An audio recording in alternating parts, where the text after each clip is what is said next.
It's 4:30. This is WKYT This Morning. Lexington police are still trying to piece together what happened moments before the daughter of Olympian Tyson Gay was shot and killed over the weekend.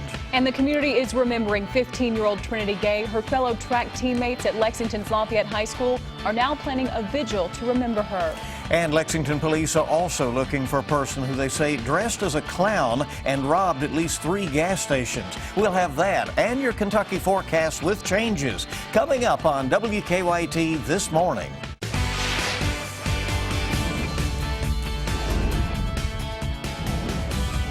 This is WKYT This Morning. Good morning to you. We're glad you're on WKYT, and we hope you had a nice weekend. I'm Bill Bryant. And I'm Andrea Walker. It is Monday, October 17th, and we're coming off a beautiful weekend. Oh, just awesome weather, you know. It was. Lots of tragic happenings in the news. Yeah, it's a tough day to even smile today. We have a lot to tell you about this morning. We'll get into that in just a moment.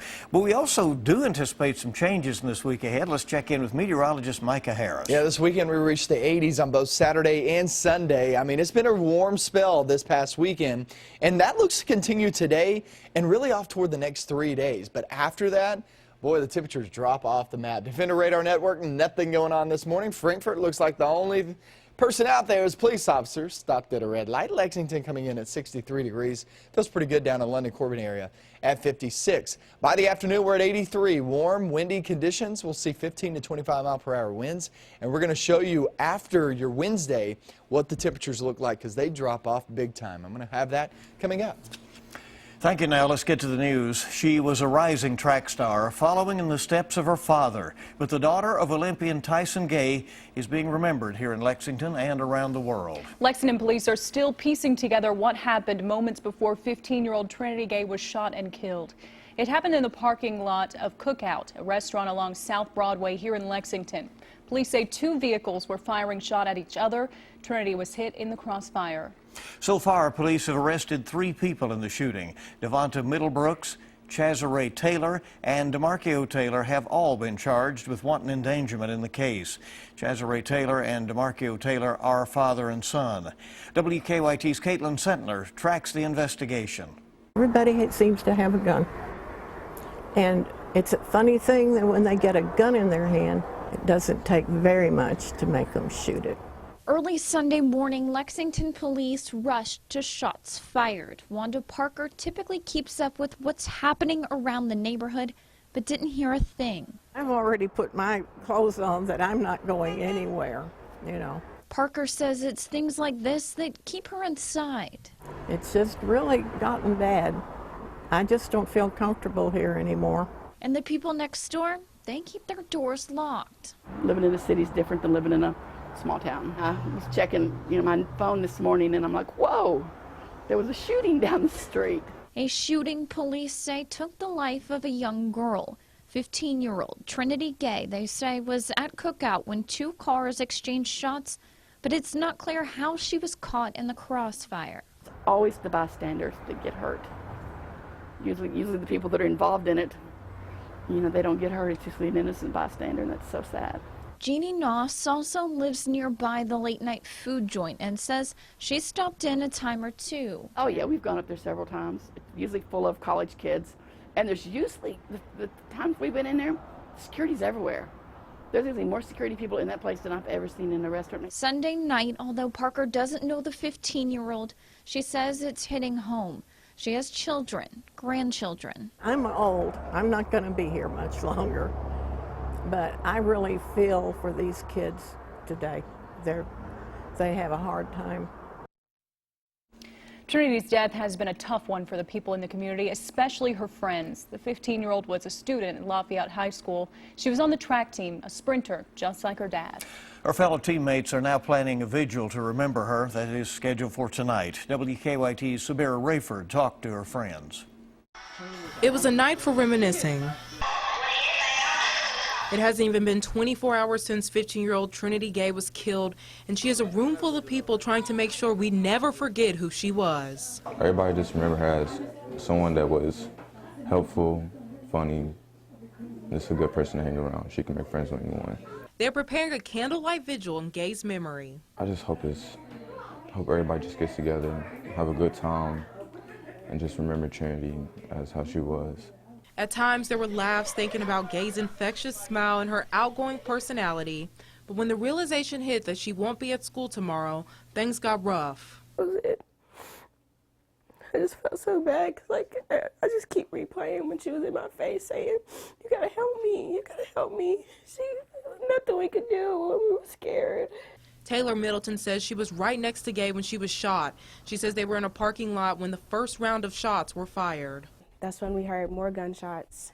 And that's when I was like, okay, I see her, so let me go and try to get by her so I don't be alone. So that's when I tried to, like, walk, like, crawl towards her. And as I'm crawling towards her, she's crawling towards me. And she's like, I'm shot, I'm shot. Middleton says when the shots stopped, she and some friends put Gay in the car and started driving to the hospital. Trinity, like, leans up against the door. And as she's leaning up against the door, she, like, starts to, like, fall asleep. But Alexa was like, you gotta get her up, you gotta get her up.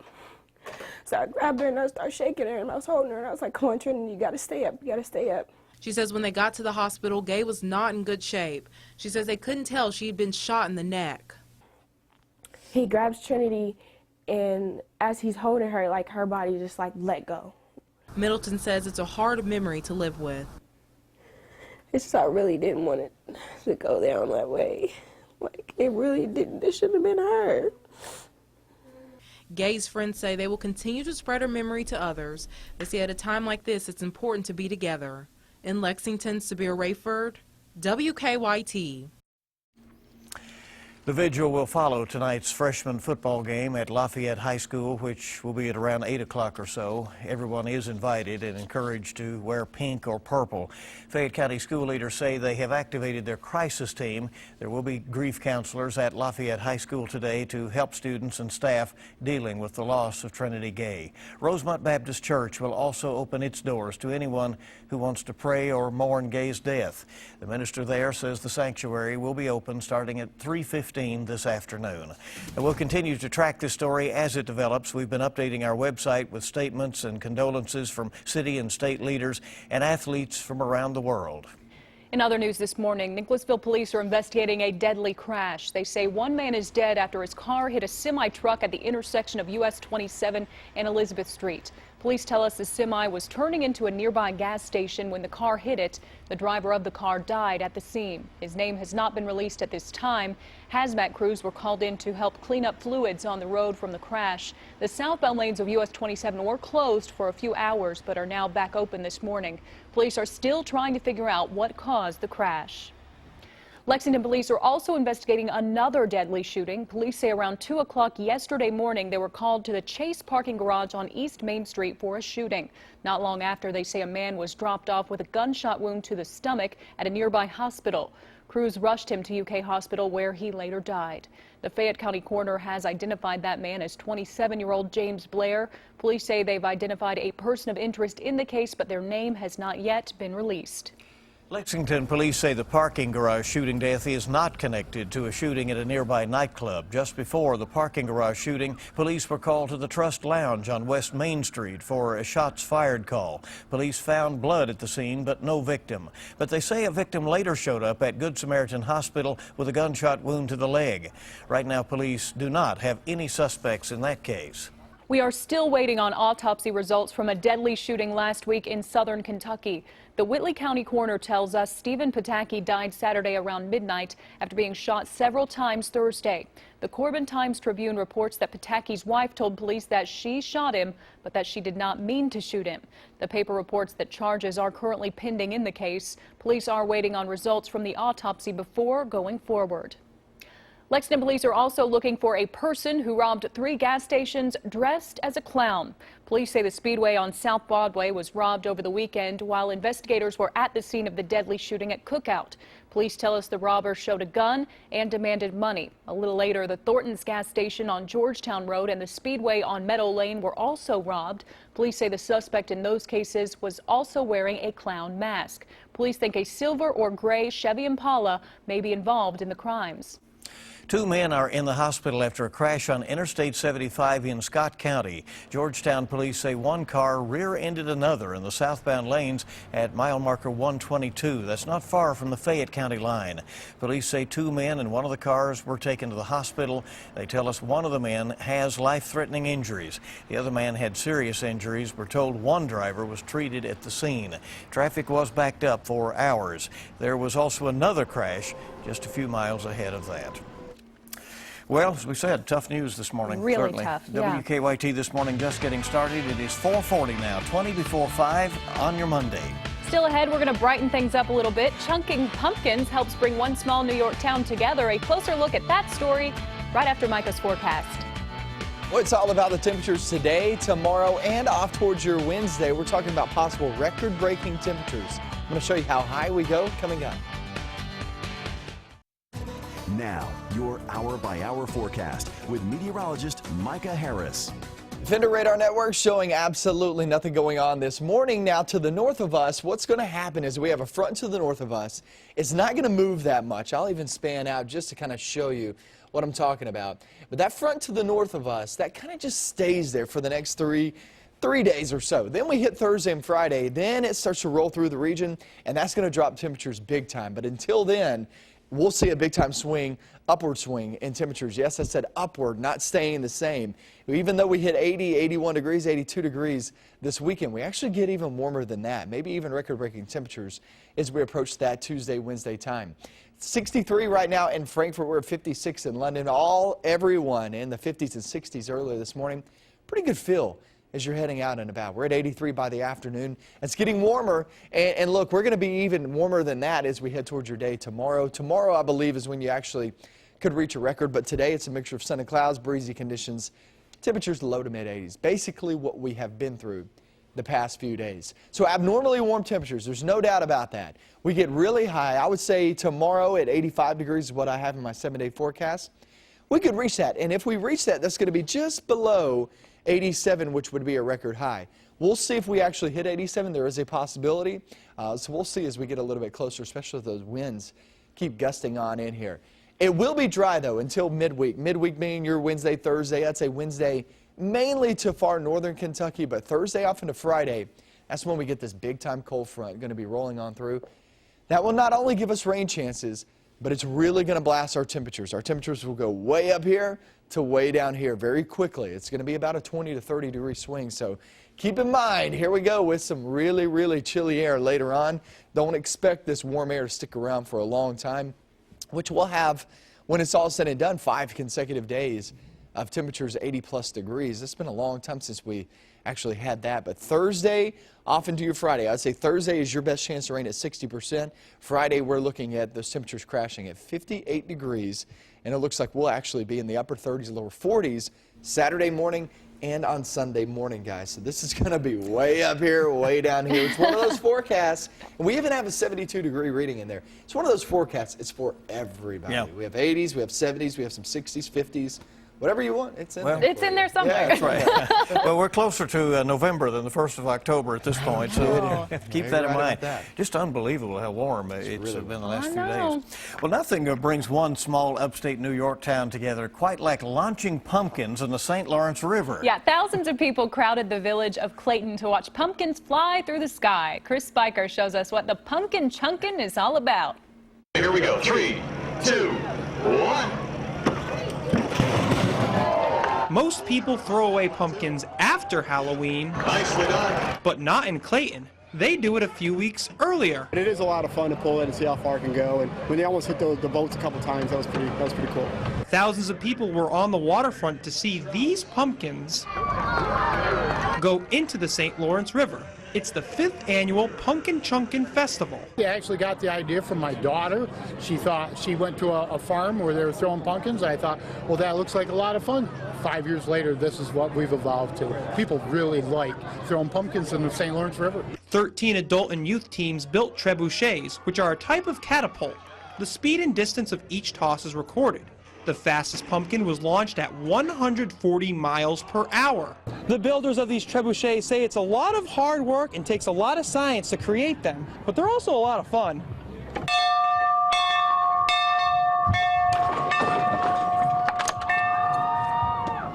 The counterweights, they're what give the machine all of its energy.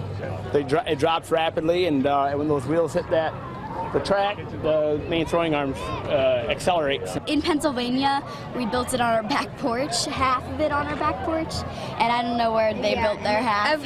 Every year it's really about the testing and making sure the sling is operational. They start them young there, don't they? Had a big time with that. I'm sure a lot of you out there have been, carving pumpkins, getting ready for Halloween. Lots of nice displays up here and there throughout the Commonwealth. 4:48 is our time on WKYT this Monday morning. Still ahead, investigators are now trying to track down who threw a firebomb into a GOP party office. The latest on the investigation coming up. Good morning. Welcome back in. WKYT this morning on the air at 4:51, and we're glad you're up and at it with us early on a Monday. Defiant GOP officials are vowing not to be intimidated after a party office in rural North Carolina was firebombed Saturday night. The office was destroyed. Nobody was hurt. Thank goodness for that, but investigators are now trying to track down whoever is responsible. Kenneth Craig has the latest.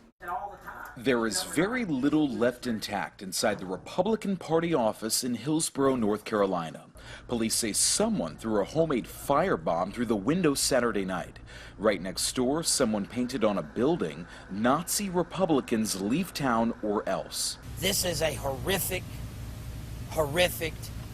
act of political terrorism. With just weeks until the general election, local GOP officials believe this was a clear attempt to intimidate voters, but they say it will not work. Let me be clear. The Orange County Republican Party and all of the North Carolina Republican Party will be open for business and doing the business of a political party tomorrow morning. We will not be scared. We will not be frightened.